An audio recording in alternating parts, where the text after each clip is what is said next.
আজ আমরা তৈরি করব ঘরোয়া স্টাইলে দারুণ স্বাদের চিকেন রোস্ট।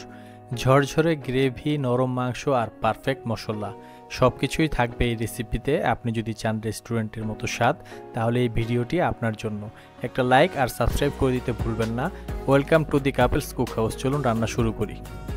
প্রথমে চিকেন রোস্ট রান্না করার জন্য বড় একটি প্লেটে আমরা কেটে রাখা চিকেনের টুকরোগুলো ছড়িয়ে এখানে মরিচের গুঁড়ো এবং পরিমাণ মতো লবণ দিয়ে জিনিসটা আমরা মাখিয়ে নিব।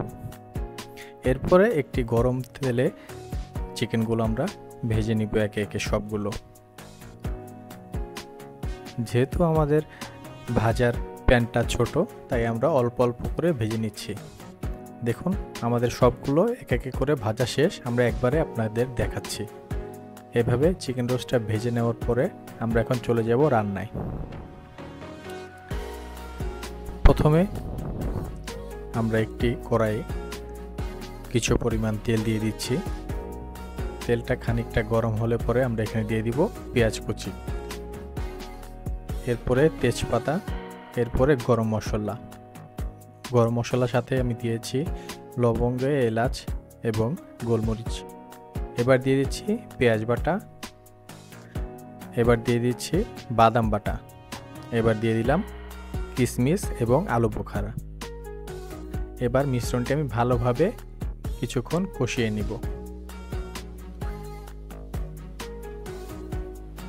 এবার দিয়ে দিচ্ছি খানিকটা লবণ এবং 4 চামচ পরিমাণ চিনি। চিনি দিলে চিকেন রোস্টের স্বাদ একটু মিষ্টি মিষ্টি লাগবে। এবার দিয়ে দিব আমি টক দই। টক দই আপনারা চিকেন কতটুকু রান্না করবেন সেই হিসাব করে পরিমাপ করে টক দই দিবেন। এখন আমি এটা মিশ্রণটি ভালোভাবে একটু কষিয়ে নিব। ভালোভাবে নেড়ে কষিয়ে নিতে হবে। এবার আমার কষানো মিশ্রণটিতে মশলায় আমি একে একে সবগুলো চিকেন ছেড়ে দিলাম।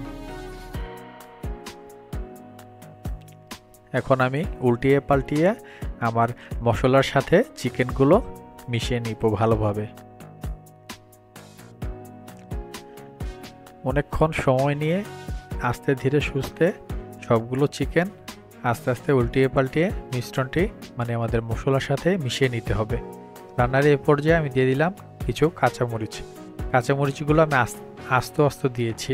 এবার আমি একটা মগে খানিকটা গুঁড়ো দুধ গুলিয়ে উপর দিয়ে দিলাম। এবার আমি আরেকটু ভালোভাবে নেড়ে নিব। এই পর্যায়ে আমি দিয়ে দিচ্ছি উপর দিয়ে 4 চামচ ঘি। আমি রান্নাটা 20 মিনিট ধরে করেছি। দেখলেন তো কত সহজে তৈরি হলো দারুণ স্বাদের চিকেন রোস্ট।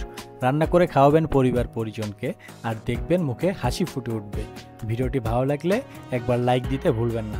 আর এমন মজাদার রেসিপি পেতে সাবস্ক্রাইব করুন দি কাপলস কুক হাউস চ্যানেলটি। কমেন্ট করে জানাবেন কেমন লাগলো আর কি রেসিপি চান পরের বার। ধন্যবাদ আমাদের সঙ্গে থাকার জন্য। দেখা হবে পরের ভিডিওতে।